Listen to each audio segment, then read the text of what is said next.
जैसा कि हम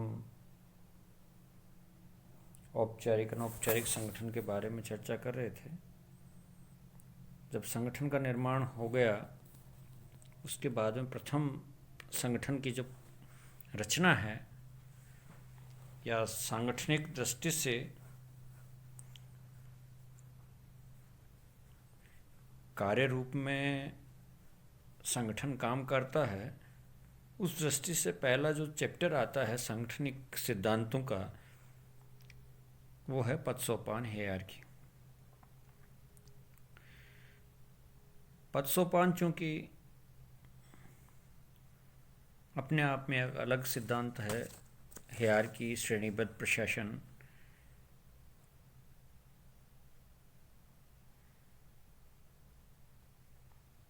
जिसे हायरार्की बोलते हैं, निम्नतर पर उच्चतर का शासन अथवा नियंत्रण।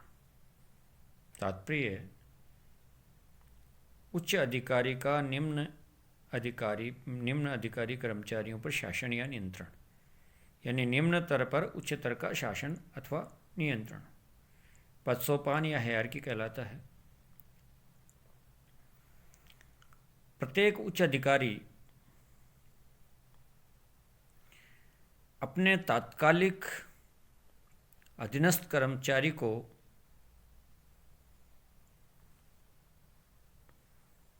आज्ञा देता है, अधीनस्थ अधिकारी उन आज्ञाओं का पालन करते हैं।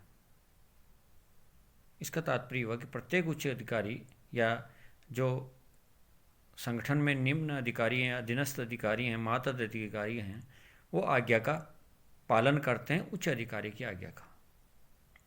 इसका तात्पर्य यानी आज्ञा है या आदेश है वो उच्च अधिकारी से प्राप्त करते हैं और उच्च अधिकारी उन्हें आदेश या आज्ञा प्रदान करते हैं।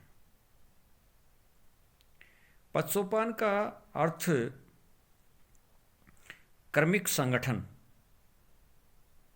जिसमें निम्न स्तरीय व्यक्ति उच्च स्तरीय व्यक्ति अथवा पदाधिकारी के प्रति उत्तरदायी है। ये क्रम ऊपर से नीचे की ओर, नीचे से ऊपर से नीचे और नीचे से ऊपर की ओर चलता है।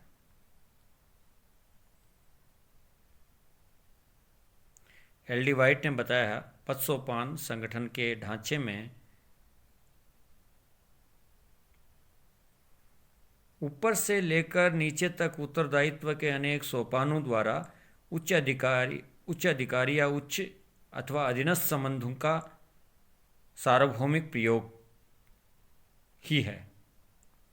एल.डी. वाइट ने जो परिभाषा दी उसका अर्थ है कि पद सोपान संगठन के ढांचे में ऊपर से लेकर नीचे तक उत्तरदायित्वों के अनेक सोपान द्वारा उच्च और अधीनस्थ के मध्य संबंधों का एक सार्वभौमिक प्रयोग पद सोपान कहलाता है।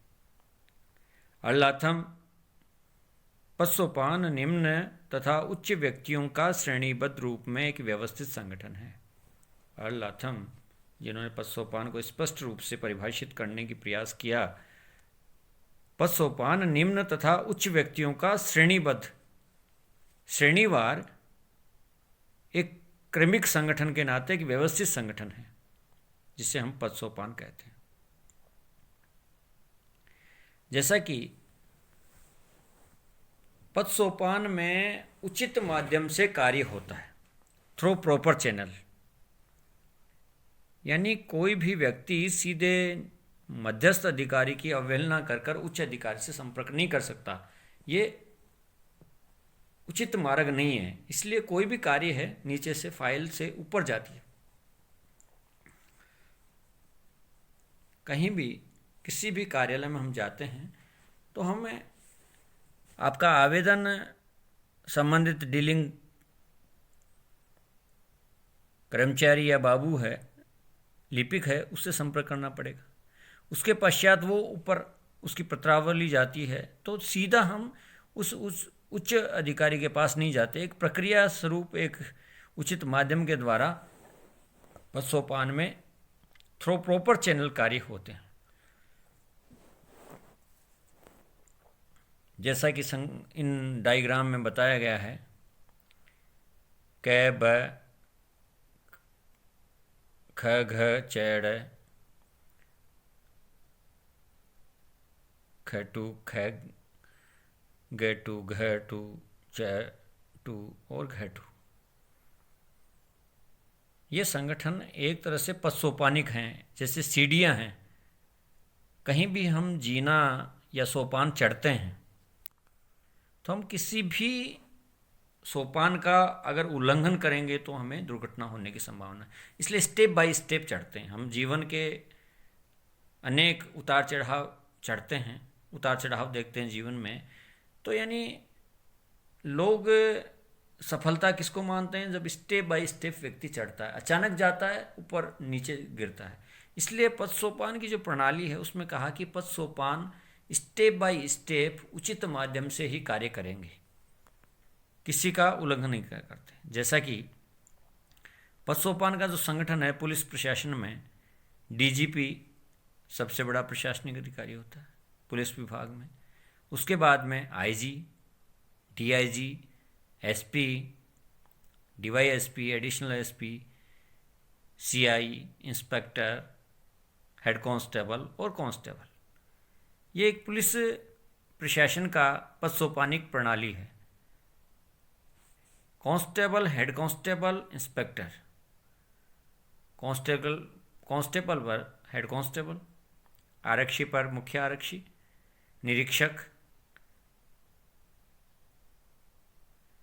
वृत्त निरीक्षक, उपाधीक्षक, अतिरिक्त अधीक्षक, जिला अधीक्षक, उप महानिरीक्षक, निरीक्षक, अतिरिक्त महानिदेशक और निदेशक, महानिदेशक। ये एक पद सोपान की जो प्रणाली है पुलिस प्रशासन में, ये एक पद सोपान को समझाने का एक तरीका है कि इस तरह से उच्च अधिकारी निम्न अधिकारियों पर शासन अथवा नियंत्रण करते हैं। पद सोपान प्रणाली की विशेषताएं हैं, ये पिरामिडाकार होता है। शीर्ष पर विभागाध्यक्ष,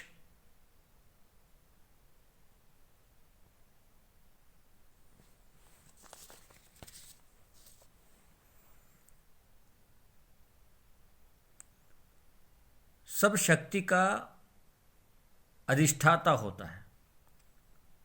वह सब शक्ति का अधिष्ठाता, यानी पद सोपान प्रणाली में पिरामिडाकार संगठन होता है और शीर्ष पर विभागाध्यक्ष है और वह सब शक्ति का अधिष्ठाता या डीन होता है, सब शक्ति का स्रोत होता है।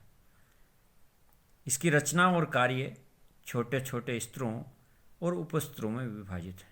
यानी इसकी रचना और कार्य हैं पद सोपान प्रणाली के छोटे छोटे स्तरों में बटा हुआ है और उपस्तर तक इनका विभाजन किया जाता है। संगठन में सत्ता, आदेश, नियंत्रण क्रमशः एक स्तर से गुजरते हुए नीचे की ओर जाते हैं और प्रत्येक पत्रावली आदेश को प्रत्येक स्तर से होकर गुजरना होता है। इसका तात्पर्य हो, संगठन में सत्ता, शक्ति और सत्ता में अंतर है।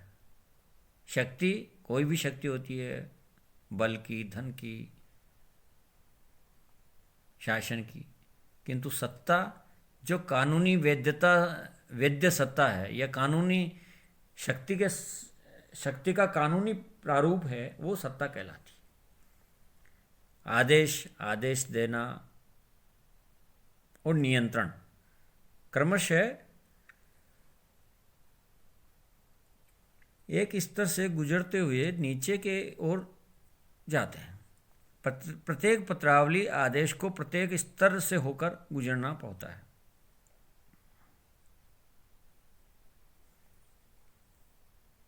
चौथा है, आदेश की एकता के नियम का पालन होता है। आदेश की एकता का तात्पर्य क्या है? इससे जस्ट अगला वाला जो टॉपिक है वो यूनिटी ऑफ कमांड, आदेश की एकता कहलाएगा। आदेश की एकता का तात्पर्य है एक अधीनस्थ अधिकारी को अपने उच्च अधिकारी से आदेश प्राप्त करना, एक अधिकारी से आदेश प्राप्त करना। यानी प्रत्येक अधीनस्थ अधिकारी को ऊपर एक उच्च अधिकारी रहेगा, उससे ही उसे आदेश प्राप्त करना, उसे आदेश की एकता कह लेते हैं। तो आदेश की एकता के नियम का इसमें पद सोपान जो प्रणाली है उसमें पालन होता है। इससे संगठन सुचारू रूप से चलता है।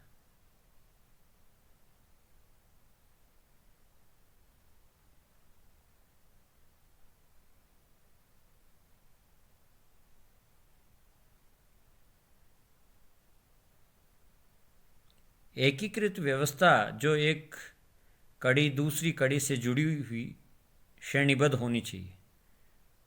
अगली विशेषता है कि एकीकृत व्यवस्था होती है पशुपालन में जो एक कड़ी से दूसरी कड़ी जुड़ी रहती है, उसको श्रेणीबद्ध प्रशासन या श्रेणीबद्ध शासन कहा जाता है। इसमें संगठन की विभिन्न इकाइयों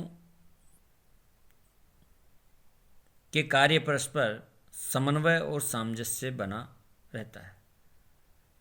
समन्वय तथा सामंजस्य है वह आपस में तालमेल, किस प्रकार से व्यवस्थित तालमेल कर सकते हैं, उसको समन्वय कहते हैं।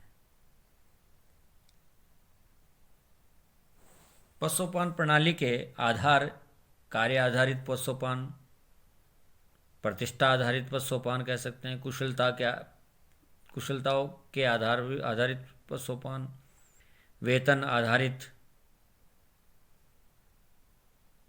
पशुपालन प्रणाली के गुण स्मिथबर्ग थॉमसन ने इस प्रकार से बताए हैं। आदेश की एकता के सिद्धांत का पालन होता है। दूसरा, नेतृत्व का निर्धारण।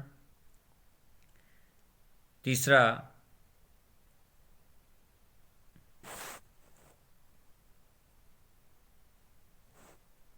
कुशलता पर आधारित। चौथा, वेतन पर आधारित।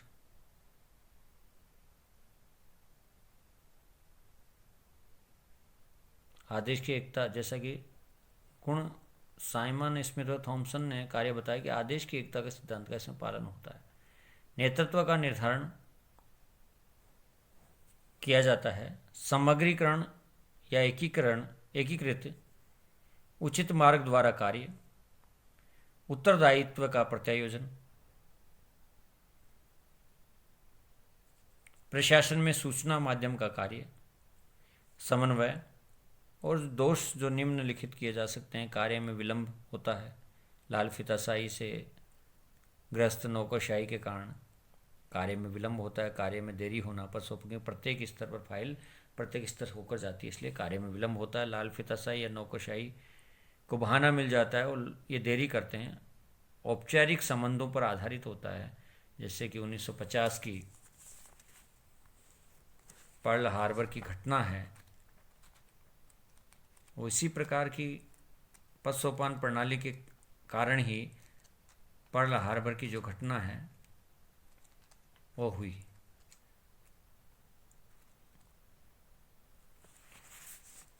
पशुपालनिक प्रणाली कई बार अधिकारियों को असमंजस की स्थिति में डाल देती है।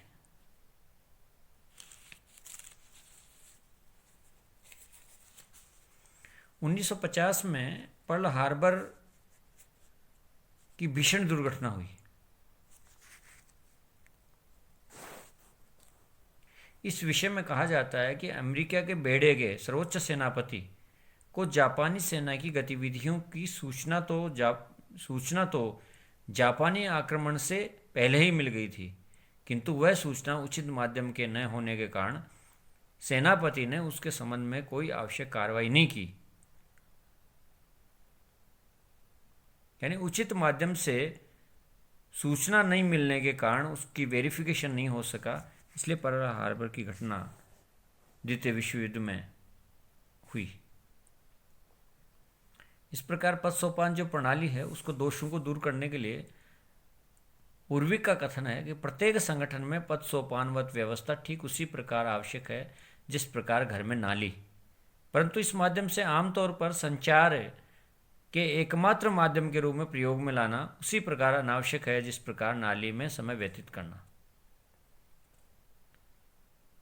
पशुपालन व्यवस्था में निहित दोषों को दूर करने के लिए फेयोल ने पुल व्यवस्था का निर्माण किया। वस्तुतः यह समन्वय व्यवस्था है और इस व्यवस्था के द्वारा विभाग या उपविभाग का कर्मचारी सीधे सीधे दूसरे विभाग के कर्मचारी से संपर्क स्थापित कर सकता है।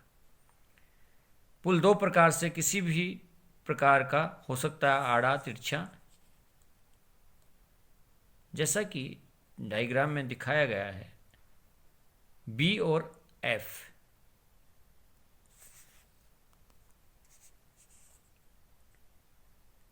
एफ को बी से कार्य है, तो कई बार ऐसी कार्य होना बी से ही है।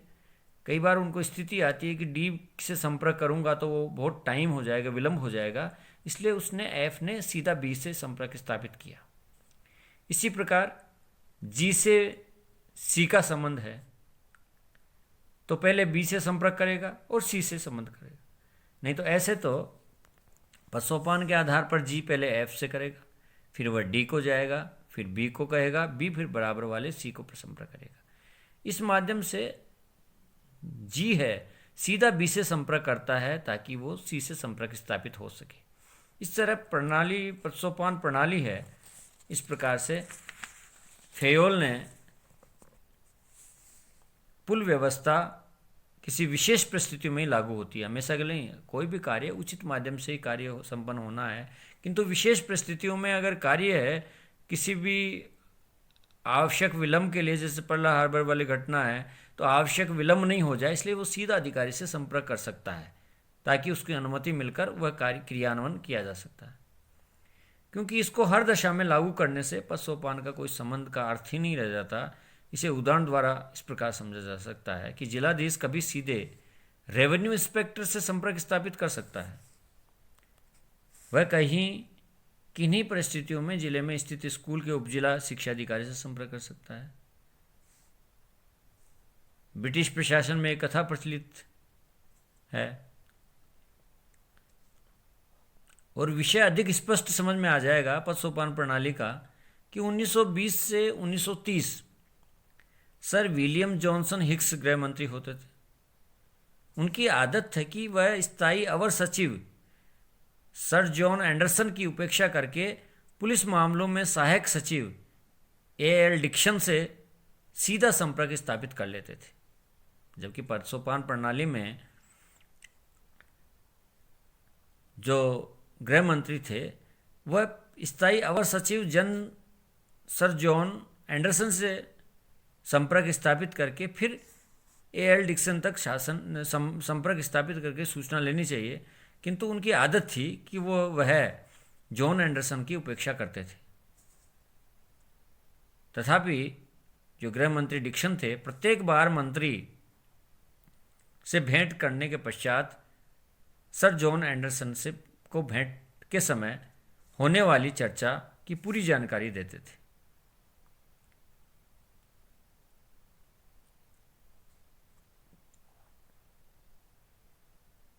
जैसा कि बताया, डिक्सन प्रत्येक बार गृह मंत्री से भेंट करने के पश्चात जॉन एंडरसन जो उनके उच्च अधिकारी थे, बीच के अधिकारी थे, उनके दोनों के बीच मध्य के, उनसे भेंट कर समय होने वाली चर्चा की पूरी जानकारी देते थे। सर जॉन एंडरसन ने इस प्रत्यक्ष संपर्क व्यवस्था पर तब तक कोई आपत्ति नहीं की जब तक उन्हें सूचना मिलती रही। उसका मातहत बताता रहा है कि गृह मंत्री ने आज मेरे से ये चर्चा की है, तब तक उनके कोई प्रॉब्लम नहीं, उनको सूचना मिलती रही। किंतु डिक्सन सदा ही उनको सूचना देते रहे।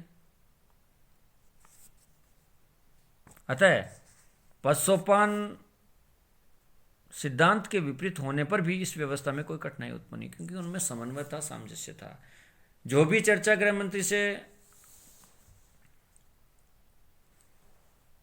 एएल डिक्सन सहायक सचिव करते थे तो वह अवर सचिव को सूचना देते रहते थे। तो इस प्रकार से आपसी समझ, आपसी समन्वय, तालमेल, सामंजस्यता के कारण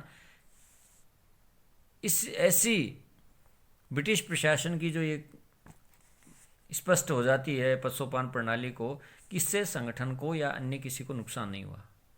किंतु कुछ विचारकों ने संगठन के दोषों को दूर करने के लिए पंखे के आकार का एक प्रकार से संगठन अपनाने पर बल दिया है और इस पद्धति में सत्ता सोपान पद्धति की भांति ऊपर से नीचे स्तरों तक आगे बढ़ते हुए विशिष्ट विषयों में दक्षता रखने वाले छोटे छोटे भागों में विभक्त होती चली जाती है और पंखेनुमा की जो स्वीकृति है इसमें विभागाध्यक्ष जब कोई कार्यक्रम प्रसारित करता है तो इस कार्यक्रम को स्वरूप को देखते हुए अनेक छोटे छोटे हिस्सों में बांटकर उसे विशेष व्यक्तियों को क्रियान्वित करने के लिए विशेषीकरण के सिद्धांत पर बांट दिया जाता है। इस प्रकार संगठन में विशाल बांध और अणु ऊर्जा संयंत्र लगाने जैसे प्रत्येक तकनीकी कार्यक्रमों को पूरा करने के लिए अधिक उपयोगी होता है, क्योंकि इसमें उच्च अधिकारी अपने कार्यक्रम को अनेक छोटे छोटे भागों में बांट देता है, जैसे पंखेनुमा, और समुची परियोजनाओं का डिजाइन बनाने, सामग्री एकत्र करने, बजट तैयार करने, कर्मचारी नियुक्त करने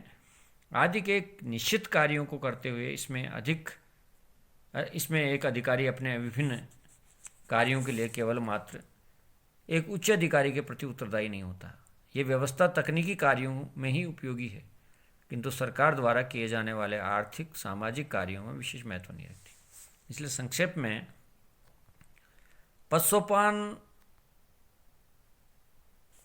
पद्धति में दोषों की अपेक्षा गुण अधिक पाए जाते हैं। इस पद्धति में ये सुनिश्चित और स्पष्ट हो जाता है कौन किसके अधीन और कौन किससे आदेश प्राप्त करेगा या किससे आदेश लेना, आज्ञा लेनी है। इससे संगठन के उद्देश्यों की पूर्ति में बहुत सहायता मिलती है। इसलिए सैनिक और नागरिक दोनों प्रकार के संगठनों में इस पद्धति का सर्वत्र प्रयोग होता है। जैसा कि मुने के शब्दों में पदसोपान सिद्धांत संगठन का एक सार्वभौमिक प्रयोग है या सिद्धांत है। यद्यपि यह माना जाता है कि बाह्य दृष्टि से नियामक आयोग, स्थानीय निकाय तथा अन्य स्वतंत्र प्रशासकीय निकाय किसी पदसोपान के अंग नहीं होते, इसलिए उन्हें इस नियम का अपवाद माना जाता है। तथापि उनकी आंतरिक संरचना पदसोपान सिद्धांत के आधार पर ही संयोजित होती है। इस प्रकार से पदसोपान प्रणाली संगठन के दोषों की बजाय गुणों की भरमार है, और ऐसा कोई संगठन नहीं जो पदसोपान, हमारा राजकीय महाविद्यालय है तो इसमें प्राचार्य है, एक और सबऑर्डिनेट मिनिस्ट्रियल स्टाफ है, और शिक्षा की दृष्टि से सबऑर्डिनेट प्रोफेसर्स हैं जो शैक्षिक कार्य का निष्पादन शिक्षा जगत से जुड़े हुए शिक्षाविद प्रोफेसर करते हैं, और कार्यालयी जो सपोर्टर है उच्च अधिकारी को, प्राचार्य को, वो मिनिस्ट्रियल स्टाफ मंत्रालय कर्मचारी करते हैं। यानी शैक्षिक और प्रशासनिक कार्य अलग अलग बटे हुए हैं। शैक्षिक कार्य शिक्षक करेंगे और प्रशासकीय कार्य मंत्रालय की स्टाफ करेगा। इस प्रकार से दोनों में समन्वय करते हुए कॉलेज को चलाना का कार्य है वह प्राचार्य करता है। इसमें कोई उपेक्षा नहीं की जा सकती। जब कॉलेज में फॉर्म लगाया जाता है तो एक प्रक्रिया होती है, फॉर्म का आवेदन करना होता है, आवेदन के पश्चात मेरिट बनती है, मेरिट के बाद में डॉक्यूमेंट चेक होते हैं, चेक करने के बाद में परिचय पत्र मिलता है, उनको क्लास आवंटित होती है, सेक्शन आवंटित होते हैं। तो एक प्रक्रिया है, ये एक उचित माध्यम का कार्य है। उचित माध्यम से कार्य संपन्न होना पदसोपान कहलाता है। किसी भी, जैसा कि बताए, हम जीना चढ़ते हैं तो किसी भी सोपान का या सीढ़ी का हम उल्लंघन नहीं कर सकते। हम एक दो का अगर उल्लंघन कर दिया तो हमें दुर्घटना होने की आवश्यकता। इसलिए स्टेप बाय स्टेप चलते हैं। जैसा भी जीवन में भी कहा जाता है कि हमें अपने आप को स्टेप बाय स्टेप चलना चाहिए, और अगर हम जल्दी चढ़ने का प्रयास करेंगे तो दुर्घटना होने की संभावना है, और या जितना जल्दी चढ़ेंगे उतना जल्दी गिरेंगे। इसलिए पदसोपान प्रणाली अपने आप में एक बहुत महत्वपूर्ण सिद्धांत है। आज के लिए इतना ही। धन्यवाद।